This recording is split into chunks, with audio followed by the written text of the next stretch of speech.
It's no secret that many of the America's Next Top Model contestants had to undergo extensive and sometimes painful makeovers at the start of their seasons. One model suffered through one of the worst makeover mishaps in top model history when she was given a weave over 8 hours and then had it removed because it was so incredibly painful. She was on cycle 8, which premiered in 2007, and she was given a brown weave. After having the weave installed, it took 8 hours and it was extremely painful. She was told that they would be taking it all out and they would be cutting her hair short. She said, "As my hair is being cut off, I just feel kind of traumatized," in a scene from the show. At the end of her hair install, Jay let her know that they were wrong about her new look.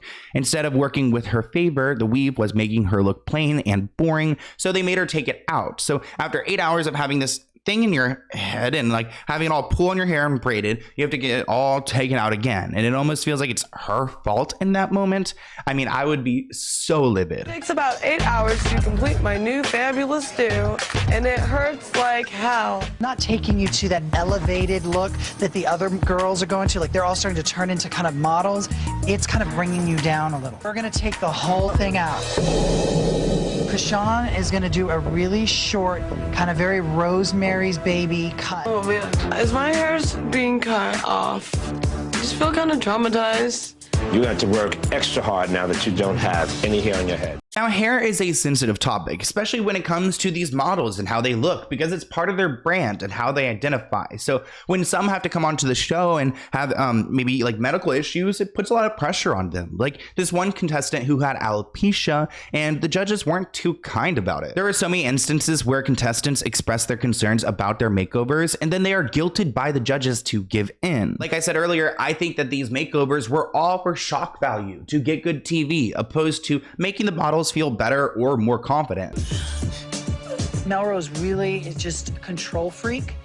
A lot of young girls that try to over control the situation, they don't go too far. No, I can't, dude, I can't. Just put your head down, please. I can't do this. The real lesson here is you gotta trust the people you work with. We're not making decisions for shock value. We're not making decisions for shock value. Please, that's an absolute lie. It's just extremely different. It's like such a shock. It was just kind of like too much. I don't feel attractive at all. It is a major change. It is. But you look beautiful. I'm just gotta go. I feel like my makeover is very masculine, and we're posing nude today, and looking like a boy kind of bothers me. You know, it's a little hard to look at myself. Let me be me. I know who I am. And my girly girl, I wear skirts. I get flirty.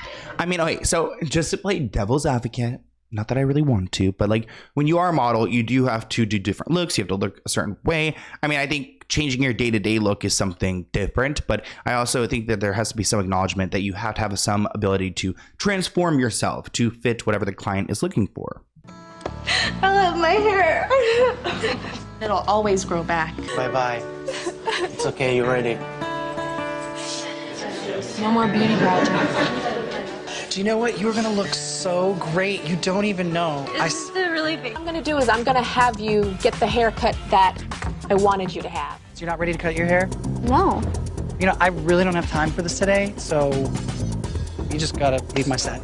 I mean, the back and forth is just so, it's so amateur. I mean, if these people really don't want to cut their hair, then let them take the photos. And if their photos aren't well, then go ahead and do it. But it just seems like it's a storyline they're pushing. Now, in some cases, the hairdressers who were hired were so unprofessional and lacked the experience that they would end up hurting the contestants' hair or damaging them. I mean, their scalps would be raw, the weaves would be wrong, the hair color is disturbing. It seems like they would go and find a salon who would be doing it for free to get some like free promo. So it's not like top experts. Like Tyra Banks isn't allowing these people to touch her head.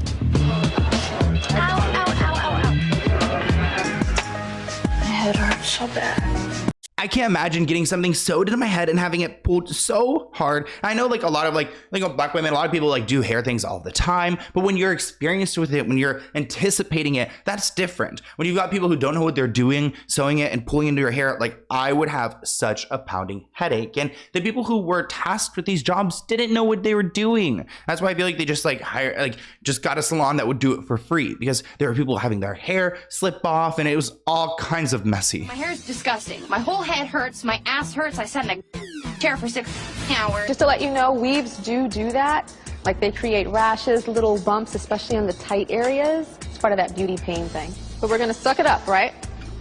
It will be removed. Again, I can't imagine going through that pain. I would be chopping it off. But there was a lot of painful things that these girls were exposed to. I mean, the conditions of some of these shoots were really questionable. So let's talk a little bit about that.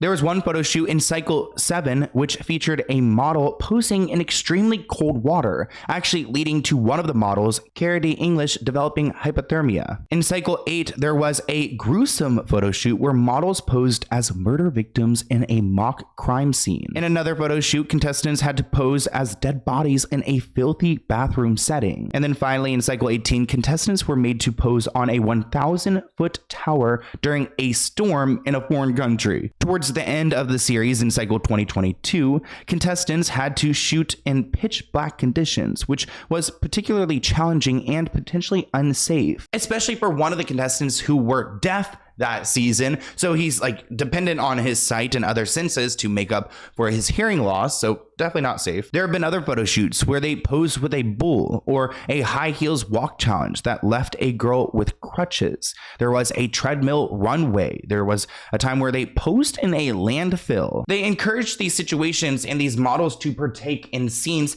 that would literally never happen in the modeling world. Like what photo shoot? Where do we see, what's her name? The Hadids, like the Bella Hadid, the Gigi. Where do we see the Hadid sisters doing anything similar to this, or a Kardashian? They don't. It's reality TV and it sucks and it's dangerous. I mean, imagine the 1,000-foot tower with the storm and you're so close to wind. I don't know. I feel like I would pass out during it. As I stepped on it with one foot, I like slid.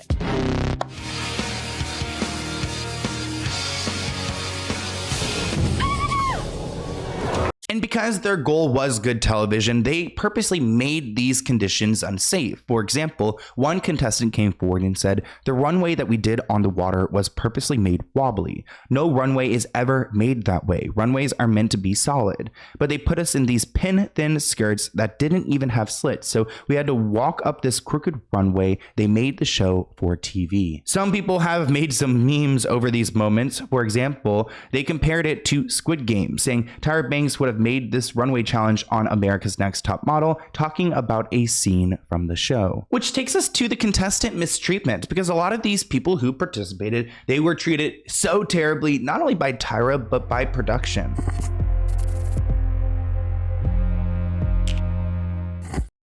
Tyra Banks was called out for paying America's Next Top Model contestants as little as $40 a day. According to former contestants that participated on the show, they were paid very little. Sarah from Cycle 9 said they were given $40 a day, which was per diem to cover their daily expenses. I guess if you're considering going to like McDonald's in the morning, lunch, and like I don't even know how 40 bucks, I guess that would be 40 bucks, but it would have to be a very like a low budget meal. The contestants had to pay for their own food out of this $40 day allowance. They did not receive any residuals or additional compensation beyond their per diem. Lisa D'Amato, who is someone we've actually interviewed on this channel, if you guys love this episode, go and check out my episode with Lisa. She actually participated and she exposed Tyra in that episode. She shared that they actually received $45 a day, but there's, a few discrepancies. The low pay for contestants stood in stark contrast to Tyra's salary, which was about $30 million a year. Lisa has been quoted saying that they don't feed you enough. We had a small per diem, but so many girls sent their money home. The per diem was also used for toiletries, tampons, whatever you could need while you're away.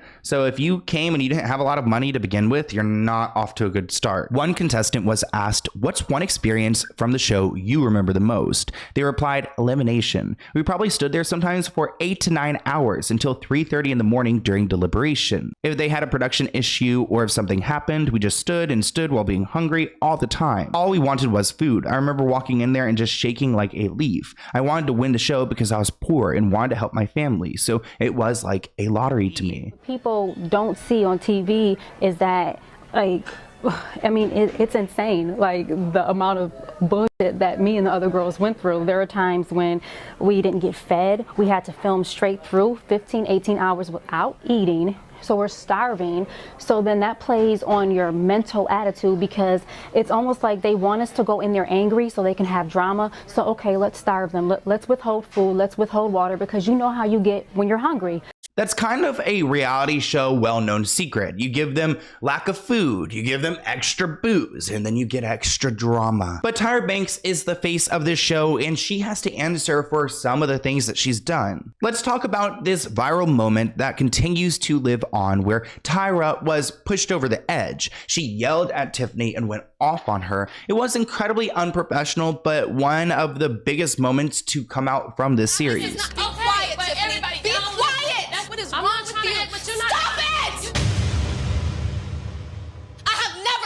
Yelled at a girl like this.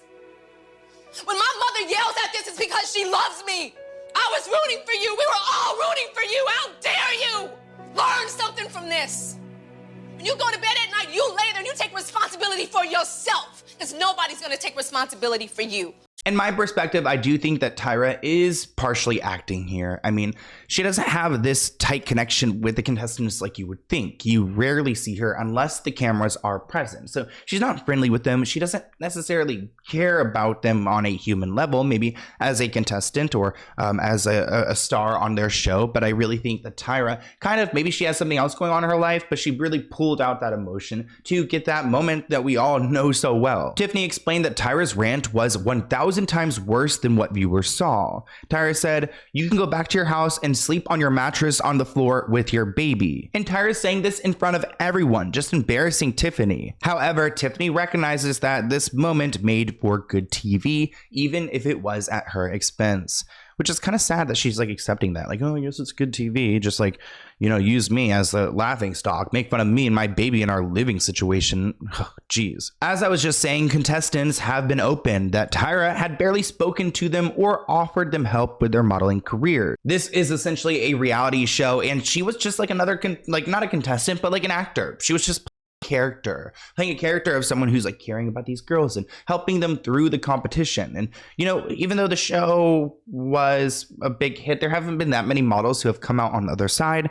Those who have, like Winnie Harlow, she has been open about Tyra not maybe being the best like figure or mentor or even a helpful person at all. So I really started after the show, because that really didn't do anything for my career. Which it doesn't do anything for any model's career, realistically. We could do a whole episode on the Tyra Banks show and the emotional manipulation that she used to kind of have that daily talk show and the guests that she would bring on. But this emotional manipulation, these tactics, they were used on America's Next Top Model as well. Like when Tyra pretends to faint in front of everyone for a scene and just really playing with these girls. I mean, they could not build a genuine like relationship with this person because Tyra isn't being genuine at all. So tired, you guys. I'm so sorry, you guys. I don't mean to be all weak in front of you, but I'm just so lightheaded.